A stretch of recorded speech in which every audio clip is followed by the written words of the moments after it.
Welcome back to our channel. Please subscribe and like LIZZIE, ZIPPMOUTH, Jacqueline, Wilson. We're staring at Chapter 5. Chapter 5. I was sometimes a very bad girl at Mom and Sam's place. I'd been a good girl with my first stepdad. They weren't going to catch me out again. Sam couldn't fool me. He turned out to be mean and scary like my first stepdad. Maybe he'd even be worse. So if Sam did the cooking, I wouldn't eat any of it, even if it was one of my favorite, like pizza. If Sam chose a video, I turned my chair around and wouldn't watch it, even when it was Little Woman and the Black Betty or The Secret Garden.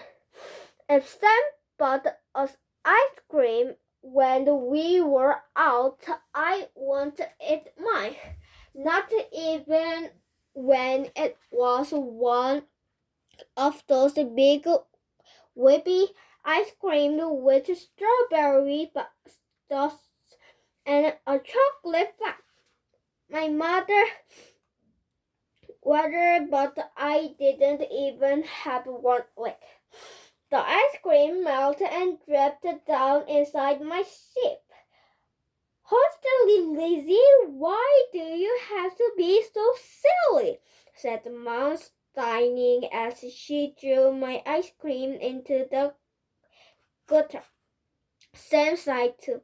I was sure he was going to shout at me this time, but he didn't. He asked me if I'd like to go over and see Great Grands again. Oh, Dad, do we have to? Said Rory. I thought we only saw Great Grand on Sundays. We can't play properly at Great Grands. There's nothing to do, said Jack. This is a special invitation for Lizzie, said Sam. Shall I drive you over there after tea?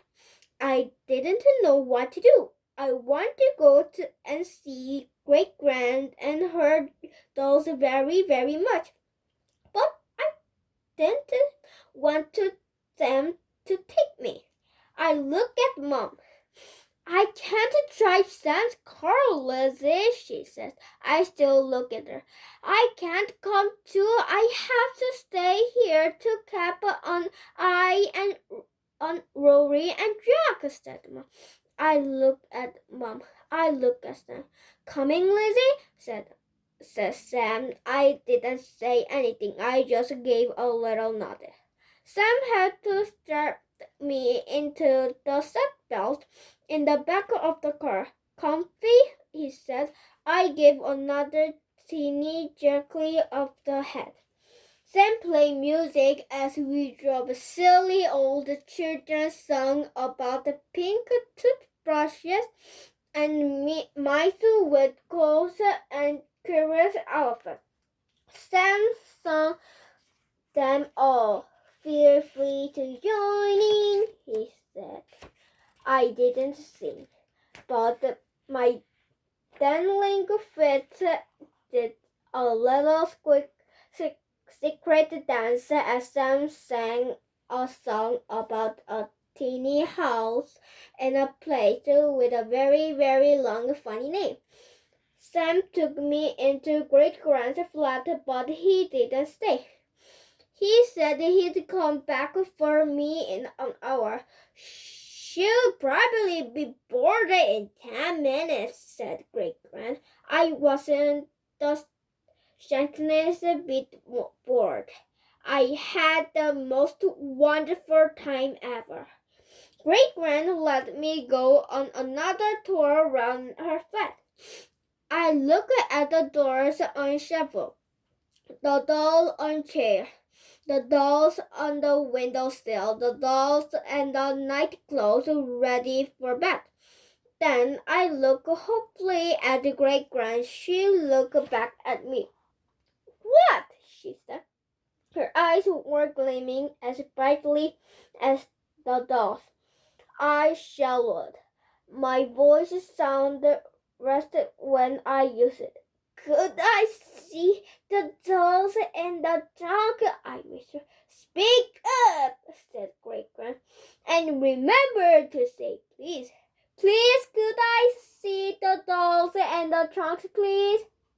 I said so loudly that the nearest set the dolls on the shuffling pink.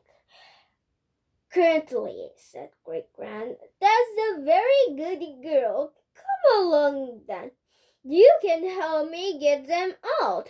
She kept the trunks in the back of her belt and wardrobe. There were two, one on the top of the other. I had to stand on tiptoe to reach the top one. Easy does it, said Great Grand. I went so easy, I felt I was in slow motion. The trunk was heavy. There seemed to be several dolls inside. When Great Grand lifted the lid, I saw them lying in a row. I shot. They looked as if they were fast asleep. You can't wake them up, said Great Grand. I gently lifted a beautiful big doll with long blonde hair out of the trunk.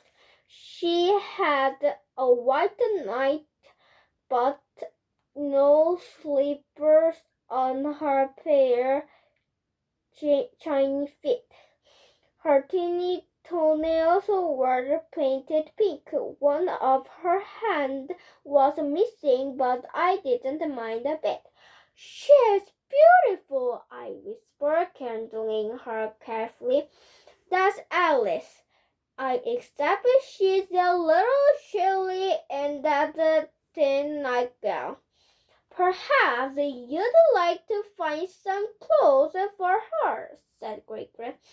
The second trunk was crammed with daily clothes after prairie folk winter coats trimmed with fur, stoley suit, checks, paint force, lace underwear, blanket, native stocking, and a little boots with tiny pair buttons.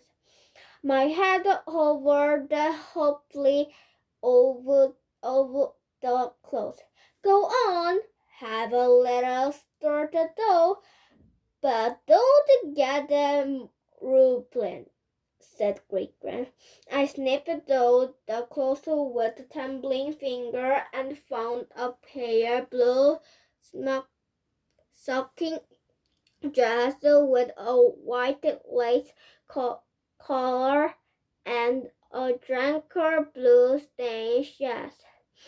Can she wear this one? I think that's actually Alice's favorite outfit, said Great Grand. I dressed Alice, moving her arm and leg very gently indeed. The blue shivers were a little long for her, so her missing hand didn't show. She looked perfect.